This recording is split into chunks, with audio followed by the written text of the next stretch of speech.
kids, this is teacher Vidya. My aim is to make you all to explain how Mughal rule was established in India. Which dynasty succeeded in establishing an empire? The Mughals starting with Babur succeeded in establishing an empire in the 16th century. Who was Babur? Babur was the ruler of Fargana in present day Uzbekistan. He wanted to rule over another city in Uzbekistan called Samarkand, which had been the capital city of his ancestor Timur's empire. In the process of trying to acquire Samarkand, he lost his own kingdom and was chased out of the country by his cousins and uncles and became a fugitive. He captured Kabul in Afghanistan with the help of some allies. The main meaning of this word comes from the war. Without allies, a country is going to be all alone in a war. Allies are friends.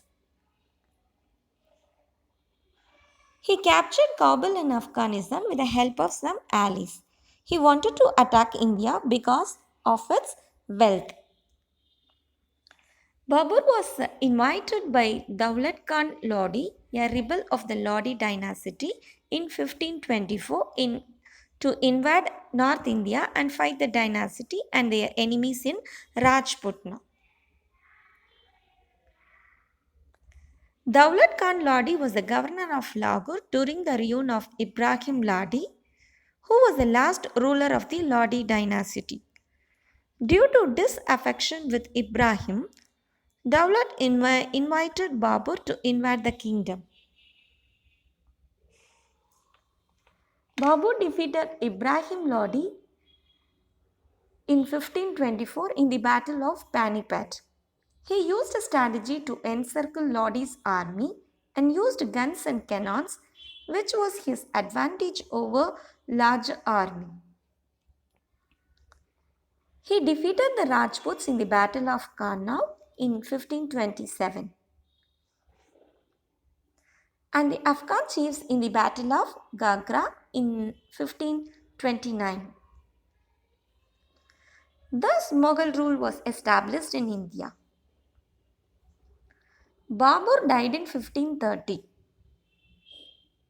In accordance to his will, his body was removed to Kabul, Afghanistan. There it lies in Bagh-e-Babur Gardens.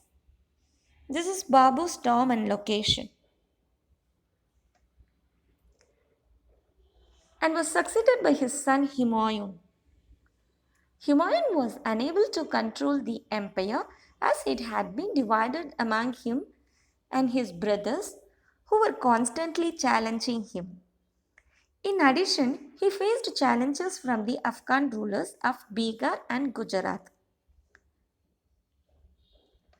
He was defeated by the Afghan ruler Sir Sag Suri. He was the son of a noble of Jaunpur in Bihar. His real name is Farid. He aimed at driving the Mughals out of India to re establish Afghan power. He defeated Humayun two times, once at Chauza in 1539 AD and another time at Kannauj in 1540 AD. In the heart of busy trading city lies the tomb of the emperor, the 15th century emperor of India Farid bin Sersag Suri, who, who was buried in 1545 AD. Sersag Suri, who had risen to become most powerful ruler of the subcontinent since Asoka. The emperor had built the Sersag Suri tomb for himself. He also built the old fort Delhi and mosque within it. The Battle of Kannauj was fought and lost. Humayun became a fugitive and Sersag became the master of Agra and Delhi. This battle was fought in 1540. In the Battle of Kannauj, the Afghan soldiers were able to run away the Mughal army. After the Battle of Kannauj in 1540, he lost it to Sersag an Afghan chief of Bihar. Humayun needed more than 15 years to get back his lost land. In 1550, he recaptured Delhi and Agra from Sirsa. In 1542, his wife gave birth to Akbar, the greatest Mughal ruler of the whole time. He died in 1556 after a fall in his library, Purnaquela, in Delhi.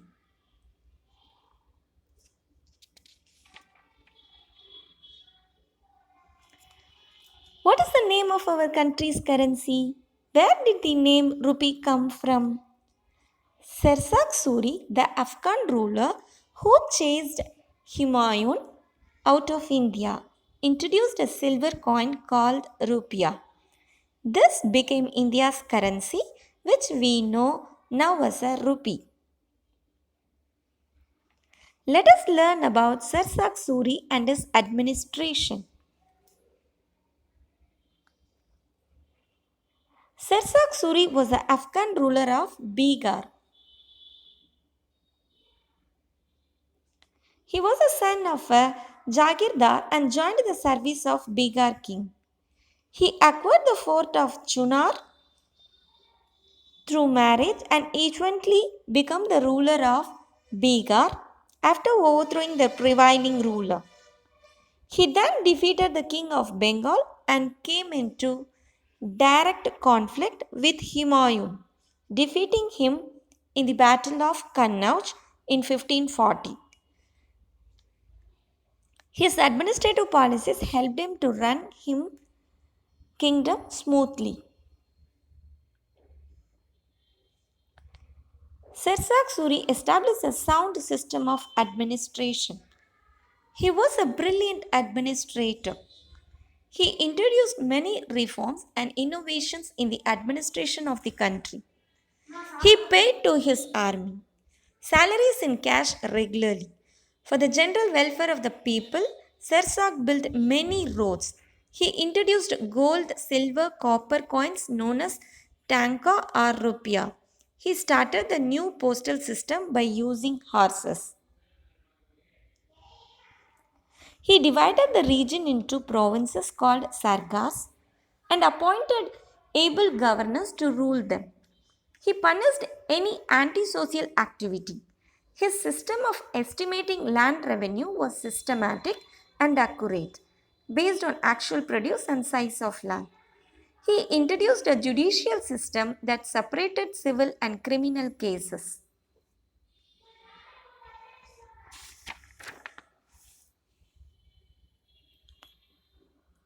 Who were the most famous rulers of India? The most famous rulers of India are Asoka and Akbar because they established a vast empire with just rule and changed the structure of the political system.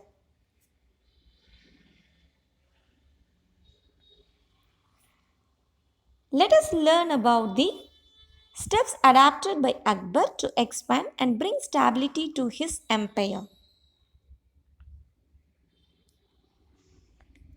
Religious policies. Akbar followed a policy of religious tolerance and believed in administrating equal justice to the followers of all religion. He wanted to unite the diverse races of India into one nation. He took a number of measures and laid the foundation of empire based on equal rights to all citizens, irrespective of their religious beliefs. He abolished Jizya tax, which was the non-Muslims were required to pay, and the pilgrim tax on bathing at holy places such as Prayag and Banaras. He treated all his subjects equally, gave high post according to merit without any distinction of caste, creed, or religion. He married Rajput princes and allowed them freedom to practice their own faith. He also allowed them to celebrate Diwali and Holi and himself used to take part in these festivals. He gave land grants to persons of merit irrespective of their religious beliefs. Akbar introduced a number of social and educational reforms. He abolished sati and widow remarriage support. He raised the age of marriage to 14 for girls and 16 for boys. He set up a translation department for translating works in Sanskrit, Arabic, and Greek. He revised the educational syllabus and laid more stress on moral education and on secular subjects rather than on religion. The system of branding horses and maintaining a descriptive role of soldiers was adapted by Akbar. Akbar also maintained a standing army. The troops were mainly supplied by the Mansabdars. He also maintained crops of royal bodyguard and a large number of war elephants and a well organized artillery. Akbar followed an aggressive policy towards those rulers who refused to accept his suzerainty.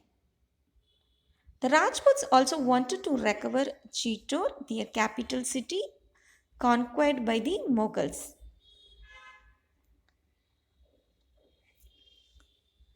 Dinai Ilahi, the comparative study of different religions at the Akbar's empire, was very new and different. Din I Ilahi means divine faith. The new faith included the good points of all religions. It believed in one supreme God. The basic purpose of this formation of Din I Ilahi was Sulhi Kul or universal harmony. The idea of tolerance in his faith did not discriminate between people of different religions. It focused on a system of ethics like justice, peace, honesty, etc. Administration of Akbar. Akbar was a successful administrator as a principle of administrative policy was acceptable by everyone. Central administration. It was a mixture of Indian and Persian traditions. It consisted of commander in chief of armed forces and a supreme judge on all matters of justice. Council of ministers were Wazir or Dian. From revenue department, he was responsible for all income and expenditure and held control over Halisha, Jahir and Inam lands. 2. Mir Bakshi, military and head of the Mansabdas and paymasters of all Mansabdas. 3. Quasi, chief judge and the chief sardar and the superior supervisor of the royal household. 4. Chief sardar, supervisor of royal household. Did not exercise, this prime minister did not exercise any effective authority. He was only a ceremonial head. Some military reforms.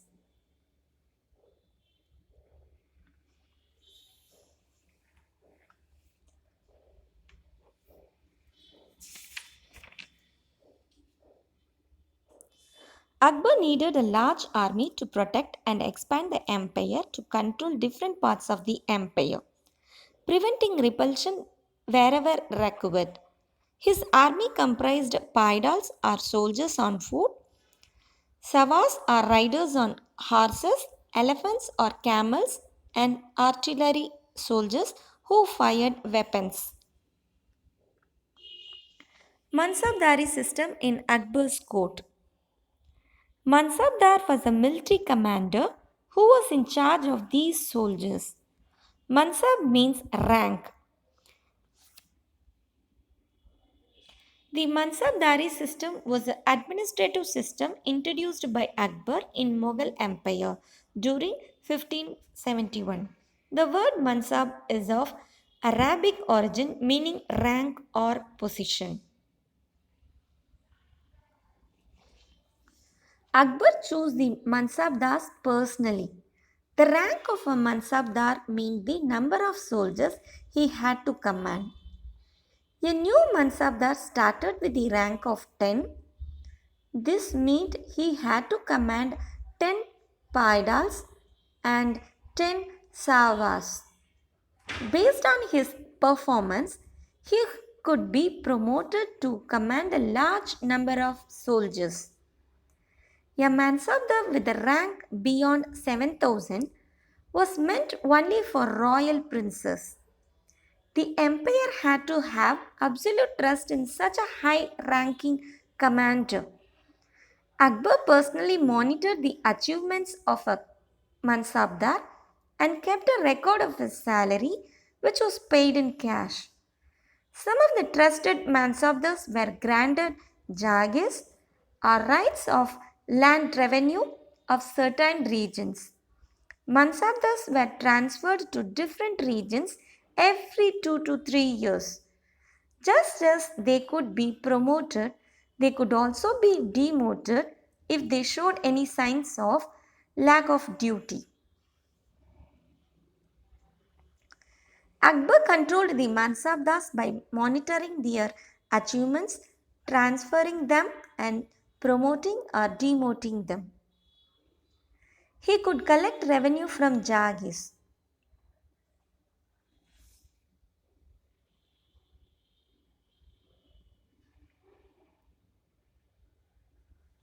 To ensure that the army was functional, it was important to have a regular flow of money.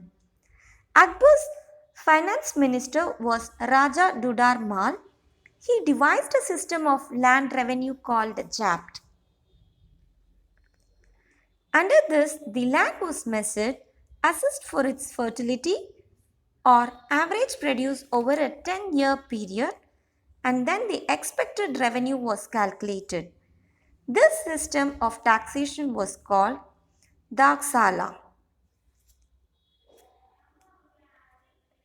Detailed records of the land owned by a farmer and his expected revenue based upon a 10-year average was maintained. Provinces were made to provide loans to the poor farmers and they were given financial help at the time of a natural calamity like flood or drought. Thus, there were measures to ensure that the farmers could pay revenue on time. This improved agriculture in the country, bringing prosperity. Thank you so much, kids.